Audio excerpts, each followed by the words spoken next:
Hello friends, कैसे हैं आप सब लोग। आशा करते हैं आप सभी काफ़ी अच्छे होंगे और अच्छे से स्टडी कर रहे होंगे। स्वागत है आप लोगों का एक नई वीडियो में, जिसमें हम लोग डिस्कस करने जा रहे हैं क्लास 11th की फिजिक्स का एक टॉपिक, जिसका नाम है analytical method of vector addition. Analytical method of vector addition, ये चैप्टर नंबर 4 जो हमारा बहुत पहले चल रहा था, मोशन इन अ प्लेन, उसको हम कंप्लीट करने के लिए अब आ गए हैं। आप सोच रहे होंगे कि क्लास 11th वालों पे ध्यान नहीं दिया जा रहा है, 12th वालों पे ज़्यादा ध्यान जा रहा है। तो इसीलिए आपकी ओर ध्यान आकर्षित करने के लिए ही हम ये चैप्टर लेके आए हैं, ये टॉपिक लेके आए हैं, जिसका नाम है analytical method of vector addition. तो चलिए जल्दी जल्दी इस चैप्टर को समाप्त करने की कोशिश करते हैं। 4 या 5 लेक्चर्स में ये मेरा मोशन इन अ प्लेन भी समाप्त हो जाएगा। क्लास 12th वाले के लिए अच्छी खबर ये कि इलेक्ट्रोमैग्नेटिक वेव समाप्त हो गया है और एक नया चैप्टर शुरू करते हैं। उसके बाद कमेंट में बताइएगा इलेक्ट्रोमैग्नेटिक इंडक्शन शुरू करें कि मैग्नेटिज्म एंड मैटर शुरू करें। छोटे छोटे चैप्टर निपटाते हैं शुरू में, है ना।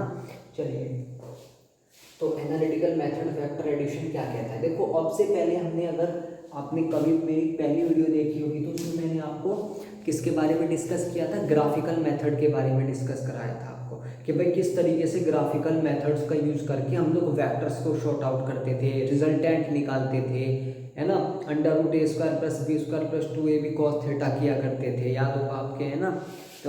तो मैंने आपको उससे बाद में वीडियो बनाई यूनिट वेक्टर के बारे में, है ना। तो अब एनालिटिकल मेथड के बारे में पढ़ते हैं कि ये एनालिटिकल मेथड क्या है। देखो, ग्राफिकल मेथड मैंने आपको बताया था, ग्राफिकल मेथड मैंने आपको बताया था, ठीक है। नहीं बताया था तो मैं आपको रिवाइज करा देता हूँ कि किस तरीके से। देखो, जैसे कि मेरा एक कोई ए वेक्टर हुआ करता था, ठीक है, उसको इस तरीके से हम लोग किया करते थे शॉर्ट आउट बी, ठीक है। अब मुझे अगर इसका रिजल्टेंट चाहिए तो मैं इसको इसको ऐसे एरो को ऐसे मिला देता है, हेड टू टेल मेथड, है ना। तो मेरे को अगर, तो ये मेरा ए वेक्टर, ये मेरा बी वेक्टर, ये क्या हो जाएगा, ये मेरा रिजल्टेंट हो जाएगा आर वेक्टर। तो अगर आर वेक्टर की वैल्यू निकालनी है मुझे, तो कैसे निकालते थे हम लोग, दोनों का सम करके, ए वेक्टर प्लस बी वेक्टर। आया कि नहीं आया, आया ना आया यार। तो इस तरीके से हम लोग अब आगे डिस्कस करते हैं हम लोग एनालिटिकल मेथड को। देखिए, ग्राफिकल मेथड अच्छा है, मैं इसकी बुराई नहीं करता, समझने के लिए अच्छा है, बहुत अच्छा मेथड है, विजुअलाइजेशन करने के लिए अच्छा है। लेकिन आपको बगैर ग्राफिकल मेथड के भी तो वेक्टर्स को शॉर्ट आउट करना आना चाहिए कि नहीं आना चाहिए, बताओ मेरे को। बिल्कुल आना चाहिए। तो उसी के लिए मैं लेके आया हूँ एनालिटिकल मेथड। एनालिटिकल मेथड में क्या होता है, ठीक है, कोई एक्स वाई प्लेन में मेरा वेक्टर ये है ना, वही पुरानी कहानी, ठीक है। कोई एक्स वाई प्लेन में ये मेरा वाई है, ठीक है, ये मेरा ओरिजिन हो गया, ठीक है। तो इसमें मेरा एक्स एक्सिस, ये मेरा वाई एक्सिस, ये एक्स एक्सिस, ठीक है। तो इस तरह की कंडीशन में क्या होता था, तो ये मेरा ए एक्स हो गया, ठीक है, ये मेरा ए वाई हो गया। इस तरीके से शॉर्ट आउट करके हम लोग निकाला करते थे, ठीक है। अब देखो, एनालिटिकल मेथड का मतलब मैं बना दूंगा ग्राफ, कोई दिक्कत नहीं, लेकिन एनालिटिकल मेथड मतलब बगैर ग्राफ के है ना। तो बगैर ग्राफ के हमें इसको सोल्व करना है। तो देखो, एक्स वाई प्लेन में मेरा कोई वेक्टर है, इस तरीके से कोई मेरा एक्स वाई प्लेन है, ये मेरा एक्स, ये मेरा वाई, तो इसमें मेरा कोई ए वेक्टर है, ठीक है। तो मैंने आपको ट्रिक के लिए बता दिया ये, ठीक है, ताकि आपको समझ में आ जाए, ठीक है। एनालिटिकल मेथड पे इस पे ज़्यादा ध्यान दो। तो उसमें मेरा एक्स वाई प्लेन में कोई वेक्टर है ए, ठीक है। तो अगर एक्स वाई प्लेन में मेरा कोई वेक्टर ए है, तो उस तरह की कंडीशन में ए मेरा इक्वल हो जाएगा ए एक्स आई प्लस ए वाई जे कैप के। डोंट बी कंफ्यूज, ठीक है। ए वेक्टर का कंपोनेंट मेरा एक्स हो गया, सॉरी, ए वेक्टर का कंपोनेंट मेरा एक्स हो गया। आई कैप क्या है, यूनिट वेक्टर, यूनिट वेक्टर है।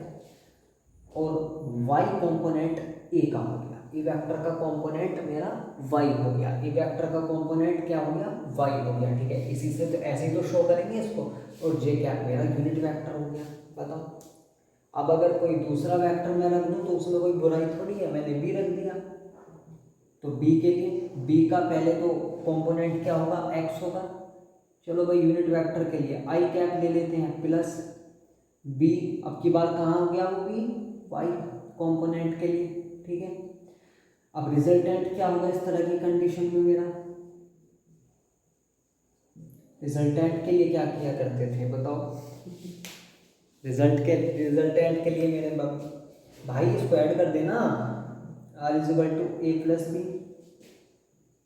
इनका सम किया करते थे रिजल्टेंट के लिए, ठीक है। वैल्यू रखो इनमें, क्या आएगा भाई मेरा ए x I cap plus A Y J cap, ठीक है, प्लस वैल्यू रखो B x I cap plus B Y J cap, रखती भैया वैल्यू। चलो ए एक्स को, अब एक्स कंपोनेंट वाले एक्स कंपोनेंट वालों को अलग कर दो और वाई कंपोनेंट वालों को अलग कर दो। तो ए x I cap plus B x I cap, ठीक है, आई कैप एक जगह हो गया, ठीक है, प्लस ए Y J cap plus B Y J cap. बताओ कुछ गलत हुआ यहाँ तक? अब क्योंकि मेरा रिजल्टेंट क्या है, दोनों वेक्टर्स का सम है, जो दूसरे मेरे वेक्टर्स हैं दोनों का सम क्या है, मेरा रिजल्टेंट है। तो अब इस रिजल्टेंट के लिए यहाँ पे एक्स आ रहा है, तो भाई क्या किया जाए, भैया आपने तो कहा था कि ए प्लस बी जो है वेक्टर उन दोनों का रिजल्टेंट आर है, तो इसका क्या हो जाएगा, तो क्यों डर रहे हो, एक्स कंपोनेंट ही तो है, एक्स कंपोनेंट के लिए आर एक्स ले लो, क्या बात हो गई, R X I cap plus R Y J cap.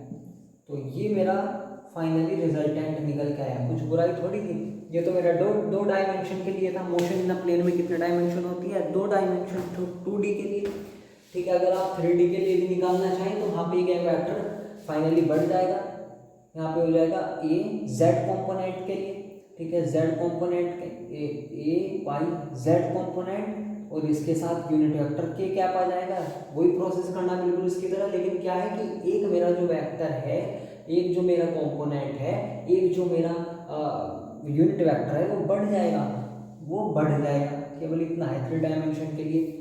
अगर आपको 3 डायमेंशन का वीडियो चाहिए तो मैं दे दूंगा आपको, फिलहाल तो आप इसको शॉर्ट आउट कीजिए, ठीक है।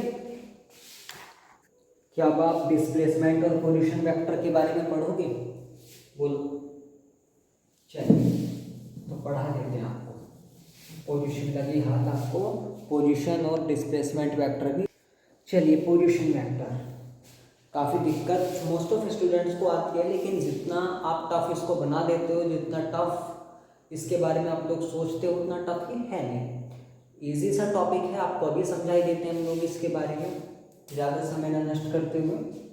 तो ये मेरा y है एक्सिस, ये मेरा x है एक्सिस, गलत मत सोचना, ये मेरा y है, ठीक है, ये मेरा y है ये मेरा y है कंपोनेंट, ये मेरा x है कंपोनेंट, ठीक है।